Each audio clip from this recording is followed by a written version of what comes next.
The smoke rose thick and black against the alien sky, twisting upward like the angry souls of 1,000 fallen warriors.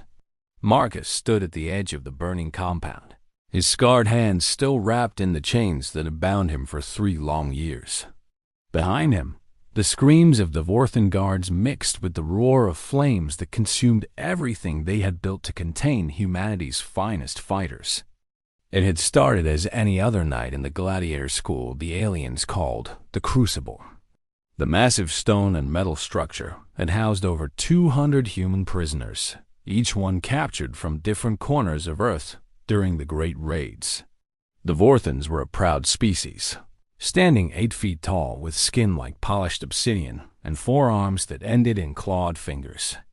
They considered themselves the supreme warriors of the galaxy, and they had traveled across the stars to find worthy opponents for their blood sports.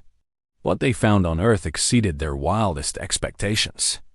Marcus had been a soldier before his capture, a sergeant in the European Defense Force.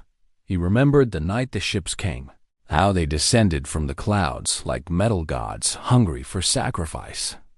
The Vorthans had taken thousands of humans in those first weeks, sorting them like cattle, testing their strength and their will. Those who showed promise were brought to this world, to this school, where they were trained in the ancient ways of combat that the aliens had collected from 100 conquered civilizations. The irony was not lost on Marcus that the Vorthans had chosen Roman gladiatorial traditions as the foundation for their human training program. They had studied Earth's history and found beauty in the brutality of the arena. They built their school in the image of the great Ludus that had produced legends like Spartacus. They forced humans to fight with swords and shields, with nets and tridents, with nothing but their bare hands and their desperate will to survive. But the Vorthans made a critical mistake. They assumed that breaking the human body would break the human spirit. They believed that years of captivity and forced combat would turn warriors into obedient performers. They never understood that every scar, every wound, every fallen friend only sharpened the hatred burning in human hearts. The escape plan had been 3 years in the making. It passed through whispered conversations in the darkness of the barracks. It traveled through coded gestures exchanged during training sessions. It lived in the eyes of men and women who refused to accept their fate as entertainment for alien audiences. Elena had been the architect of their freedom. Before the invasion, she had been an engineer, brilliant and determined. The Vorthans had captured her during a raid on a research facility in Brazil. They saw only her physical strength and her fierce resistance. They never suspected that her mind was her greatest weapon. For 3 years, she studied every aspect of their prison. She learned the patrol patterns of the guards, the weak points in the energy barriers, the location of every fuel cell and power conduit that kept the compound running. The fire started in the armory, where the Vorthans kept their ceremonial weapons. Elena had discovered that the metal the aliens used for their sacred blades reacted violently when exposed to certain chemicals found in the cleaning supplies used to maintain the gladiator quarters. It took her months to collect enough material, hiding small amounts in the cracks of the stone walls, in the folds of sleeping mats, and places the guards would never think to search. When the explosion tore through the armory, it was more devastating than anyone had predicted. The flames spread with hungry speed, jumping from building to building, feeding on the alien architecture that the Vorthans had believed to be fireproof. The guards rushed to contain the disaster, their attention pulled away from their human prisoners. That was when the real uprising began. Marcus led the charge from the eastern barracks, where 40 of the strongest fighters had been waiting for the signal. They moved through the smoke like ghosts, their bodies trained by years of brutal combat, their movements silent and deadly. The first guards they encountered died before they could raise an alarm. Marcus wrapped his chains around the throat of a Vorthan commander, pulling tight until the alien's forearms stopped clawing at the metal links. Across the compound, similar scenes played out in the chaos of the burning night.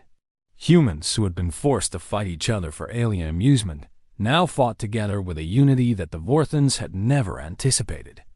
They used the weapons of their fallen enemies, the very swords and spears they had been trained with. They turned the skills forced upon them into tools of liberation. The Gladiator school was designed to be inescapable, surrounded by energy barriers that would vaporize anything that passed through them. But Elena had planned for this too. The barriers were powered by a central generator located beneath the main arena where the Vorthons held their most prestigious fights. When the armory exploded, the secondary explosions that followed were not accidents. They were carefully placed charges, hidden over months, designed to create a chain reaction that would reach the generator. When the generator died, the barriers fell with it. Marcus felt the moment of freedom like electricity running through his veins. The shimmering wall of deadly energy that had imprisoned them for so long simply vanished, revealing the dark wilderness of the alien world beyond. He turned to look at the chaos behind him and saw humans pouring through the gap, their faces lit by the flames that consumed their prison. Not everyone made it out. Some had died in the initial explosions, caught in the destruction that Elena had warned would claim lives. Others fell to the weapons of guards who refused to abandon their posts.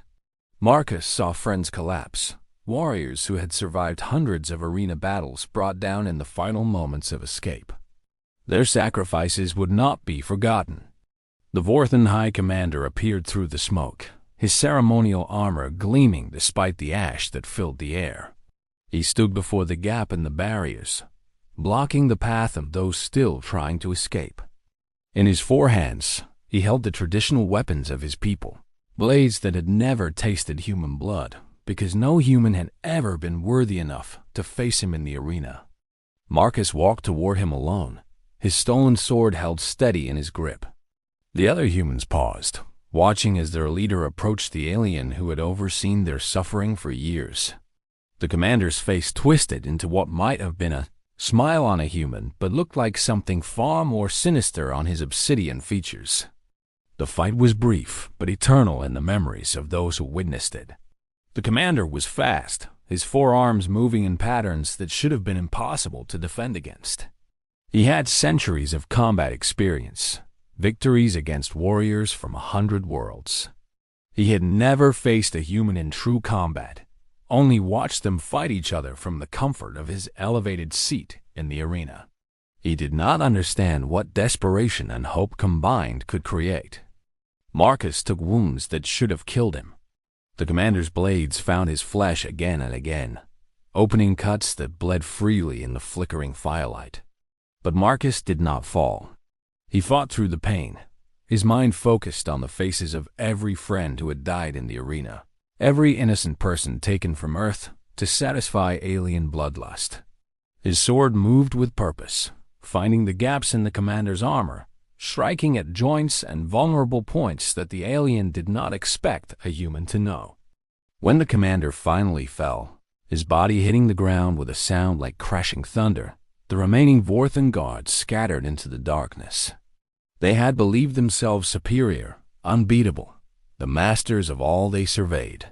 They did not know how to process defeat. Marcus stood over his fallen enemy, his body broken but his spirit burning brighter than the flames behind him. He turned to face the hundreds of humans who watched him, their faces showing a mixture of awe and hope that he would remember until his dying day. He raised his bloodied sword toward the stars that had once seemed so far away. The darkness beyond the fallen barriers beckoned them forward. This alien world was hostile and unknown, filled with dangers that none of them could predict. They had no ships, no way to return home, no guarantee that any of them would survive the coming days.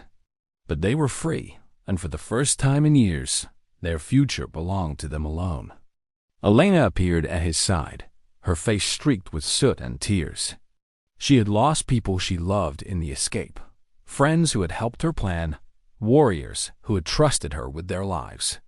But she also saw the result of their sacrifice, the stream of humanity flowing out into the wilderness, finally unchained. They moved through the night in groups, spreading out to make themselves harder to track. to increase their chances of survival. Marcus led the largest group, over 60 fighters who had chosen to follow him into whatever came next. They had no food, no water, no shelter, only the weapons they had taken and the skills they had been forced to learn.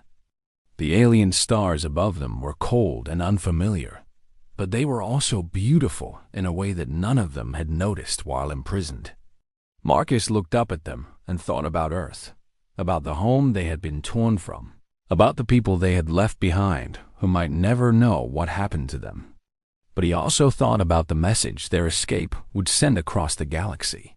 The Vorthons were not invincible. Their grand spectacle of human gladiators had ended in flames and blood, with humans standing victorious over their captors. Other species would hear about this night. Other prisoners on other worlds might find hope in their example. The fire behind them still burned, visible for miles across the dark landscape, a beacon of destruction and defiance. The great gladiator school that the Vorthons had built to showcase human suffering was reduced to ash and memory. The fighters who had been meant to die for entertainment were disappearing into the wilderness, carrying with them a story that would echo across the stars. Marcus smiled despite his wounds, despite the uncertainty ahead. Humanity had proven something tonight, something the Vorthons and their allies would have to accept. Earth's children were not meant to be slaves. They were not meant to be entertainment. They were warriors whose spirits could not be broken, whose hope could not be extinguished, whose will to survive was stronger than any chain ever forged. The night was dark and full of unknown dangers, but Marcus walked into it without fear. Behind him, the evidence of human resilience burned like a second sun, and ahead of him, freedom waited in the shadows. Whatever challenges came next, they would face them together, as they had faced everything since their capture. They were gladiators no more. They were survivors, fighters, and symbols of resistance. They were humanity, escaped into the dark night, ready to write their own future among the stars.